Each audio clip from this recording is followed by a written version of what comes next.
Regina Celorum, Ave Domina Angelorum, salve radix, salve porta, ex qua mundo lux est orta. Do Pai, do Filho e do Espírito Santo. Amém. Ave Maria, cheia de graça, o Senhor é convosco, bendita sois vós entre as mulheres, bendito é o fruto do vosso ventre, Jesus.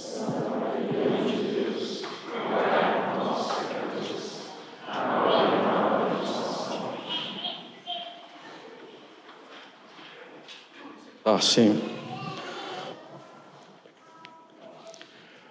Caros católicos, a Igreja nos dá, no primeiro domingo da Quaresma, o Evangelho das tentações de Cristo. Sabemos, como já dissemos no passado, que as tentações de Cristo são bem diferentes das nossas tentações, pois as tentações do Senhor são meramente exteriores, sem perturbação da alma de nosso Senhor, sem qualquer inclinação para o mal, sem qualquer movimento da alma de Cristo em direção ao pecado.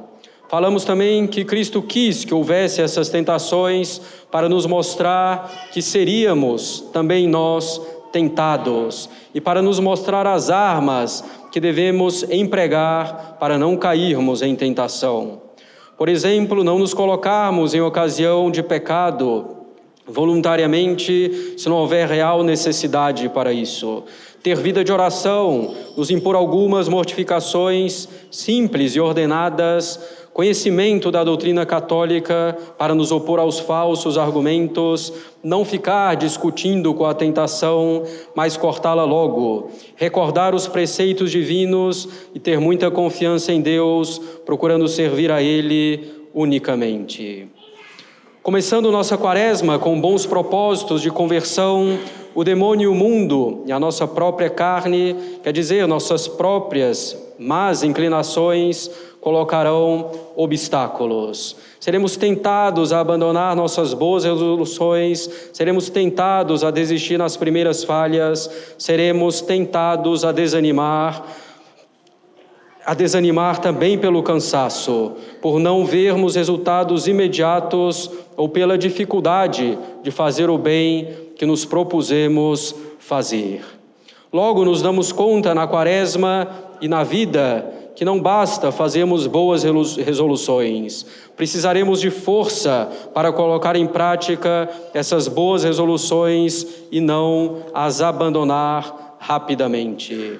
Precisaremos então, caros católicos, da virtude de fortaleza para enfrentar as mais variadas tentações que podem nos fazer fraquejar, voltar atrás, abandonar os bons propósitos. A virtude da fortaleza é precisamente a virtude que nos dá ânimo para enfrentar e suportar com energia os maiores perigos ou dificuldades no caminho da virtude. Claro, precisamos da virtude da fortaleza não apenas na quaresma, mas para a vida inteira, para mantermos uma vida efetivamente católica. A virtude da fortaleza tem dois atos: atacar e resistir. Como soldado na linha de frente, às vezes é preciso atacar o inimigo para defender um bem ou para alcançarmos o bem que buscamos, e às vezes é preciso resistir com firmeza aos ataques do inimigo. O primeiro desses aspectos é então atacar as dificuldades quando isso é necessário, enfrentando-as devidamente. O segundo desses aspectos é suportar as dificuldades, resistir diante dos ataques sofridos. Em alguns momentos, o correto será atacar. Em outros momentos, o correto será resistir, suportar. O mais difícil desses dois atos é resistir, por incrível que pareça. De fato, é mais árduo resistir aos ataques do inimigo do que atacar o inimigo, pois quando atacamos, temos certo controle da situação, nos consideramos já mais fortes que o inimigo de algum modo. Diante de tantos obstáculos para a nossa santificação, caros católicos, precisaremos ter grandeza de alma, generosidade, aspirando às coisas elevadas, sobrenaturais, não nos contentando com a mediocridade, com a tibieza. Quando falamos que devemos aspirar às coisas elevadas, não estamos falando de grandes obras exteriores, mas de grandeza de alma, de generosidade para enfrentar tudo, a fim de servirmos a Cristo, a Igreja, a Nossa Senhora. Essa grandeza de alma, mesmo nas nossas ações mais simples, mais cotidianas, é o que devemos ter.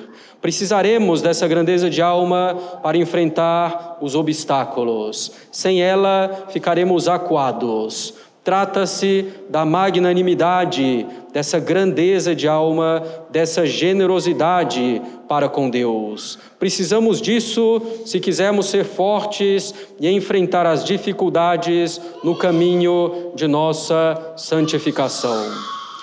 Precisaremos também suportar sem tristeza de espírito, nem abatimento, os sofrimentos, sejam eles físicos ou morais. Ou seja, precisaremos ser pacientes. Precisamos saber suportar esses sofrimentos de todo tipo, sem desânimo, sem irritação, sem murmurar, sem nos deixar abater pela tristeza.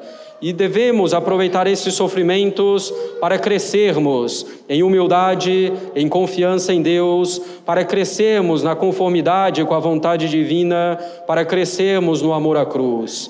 Sem a paciência, não iremos a lugar algum no caminho da conversão. O caminho da conversão, caros católicos, que como sabemos, não é instantâneo, nem curto propriamente. O caminho de nossa santificação não é instantâneo nem curto. A nossa santificação nos parece às vezes ainda distante, apesar de nossos esforços. O céu nos parece algo distante, longínquo ainda no tempo e no espaço, muitas vezes, embora não saibamos nem o dia, nem a hora de nossa morte.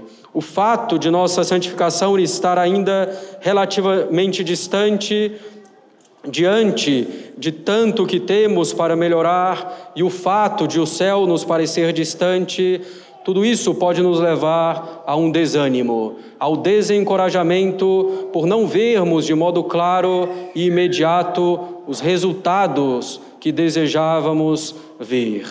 O bem que buscamos parece muitas vezes demorar para chegar, e isso desanima, abate.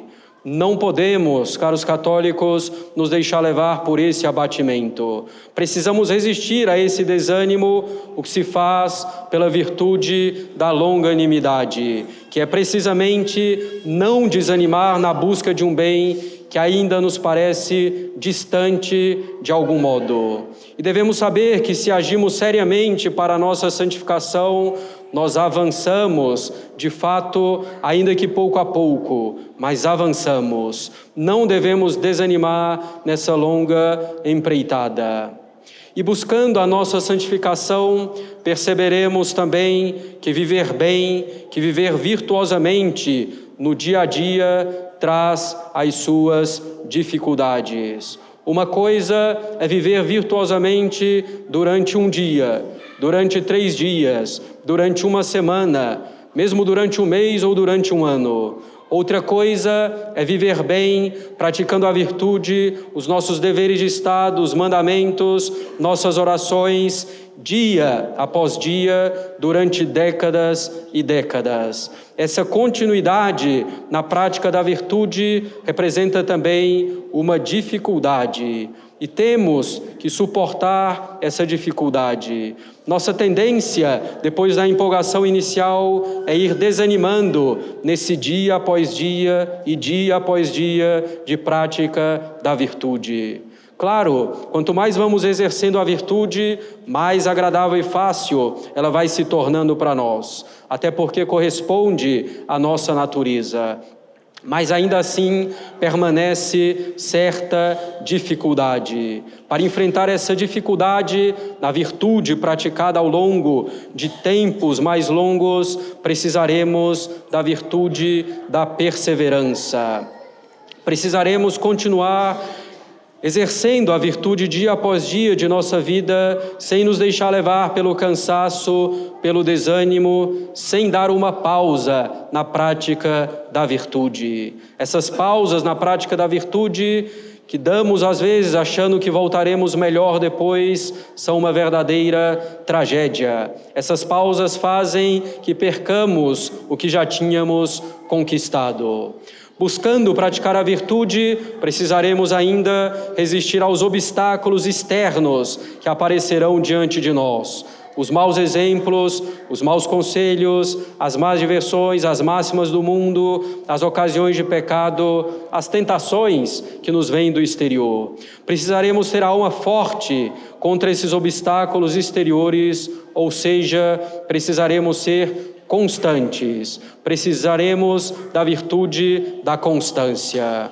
A virtude da fortaleza, caros católicos, engloba então a magnanimidade, que é a grandeza de alma, a disposição generosa para enfrentar os obstáculos em vista de nossa santificação. A fortaleza engloba a paciência, que é resistir aos sofrimentos e provações sem abatimento, sem reclamação, mas com conformidade com a vontade de Deus. A fortaleza engloba a longanimidade, que é não se desencorajar na busca do bem, que ainda nos parece distante. A fortaleza engloba a perseverança, que é persistir na prática do bem, apesar das dificuldades que surgem na prática prolongada desse bem. E, finalmente, a fortaleza engloba a constância que nos faz enfrentar os obstáculos exteriores à prática da virtude.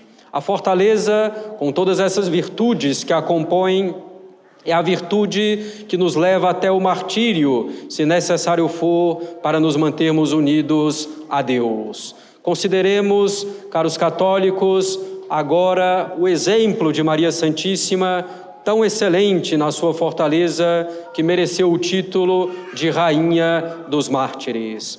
Consideremos a grandeza de alma de Nossa Senhora em aceitar, enfrentar todo o imenso sofrimento ao se tornar Mãe de Deus. Nossa Senhora não recuou diante da perspectiva desses sofrimentos tremendos, diante da profecia de Simeão no templo, dizendo que uma espada lhe transpassaria a alma. Generosamente se dispôs a enfrentar e enfrentou esses sofrimentos durante toda a vida de seu divino Filho, para poder alcançar o bem da reparação de nossos pecados, o bem da nossa salvação e o bem da glória de Deus. Generosidade total no serviço a Deus, aspirando às coisas do alto. Grandeza de alma. Imitemos a generosidade e a grandeza de alma de Nossa Senhora.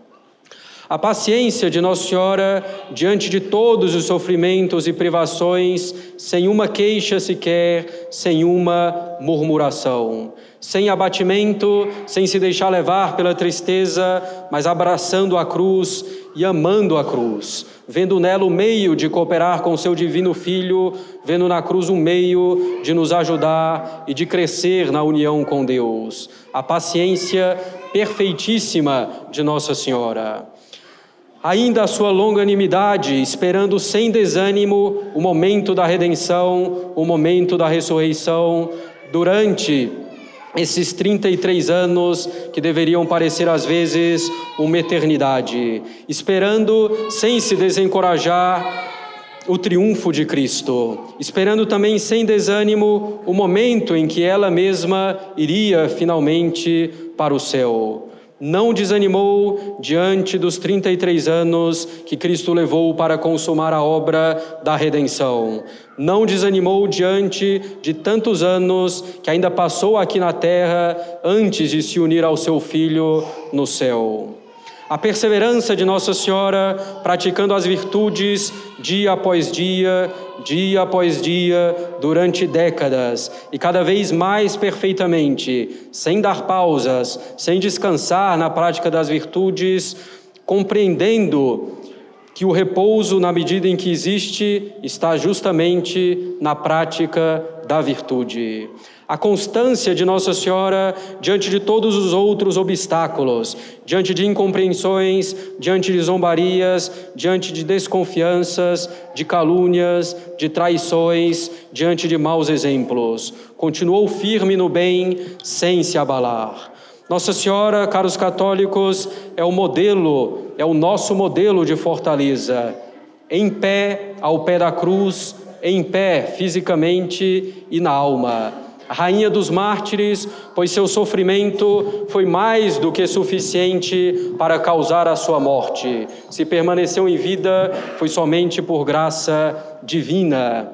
Para imitarmos Maria em sua fortaleza, devemos pedir incessantemente a Deus essa virtude. Devemos abraçar com generosidade os pequenos incômodos da vida, frio, calor, contrariedades, ingratidões, incompreensões. Nos ajuda também a ter a virtude da fortaleza, prever de antemão as dificuldades que encontraremos para viver bem, quer dizer, para viver virtuosamente, nos preparando para enfrentar essas dificuldades. Devemos ainda, para sermos fortes, colocar nossos olhos com frequência em Jesus crucificado e em Nossa Senhora dolorosa, lembrando que sofreram mais do que nós e muito mais do que nós, mesmo sendo inocentes. E, claro, pedir a Nossa Senhora que nos ajude a adquirir e praticar essa virtude para que tenhamos grandeza de alma, para que não desanimemos do bem que nos parece ainda distante, para que não sucumbamos à tristeza diante dos males de corpo e da alma, para que possamos perseverar, para que sejamos constantes. Em nome do Pai, do Filho e do Espírito Santo. Amém. Ave Regina Caelorum, Ave Domina Angelorum, salve radix, salve porta, ex qua mundo lux est orta.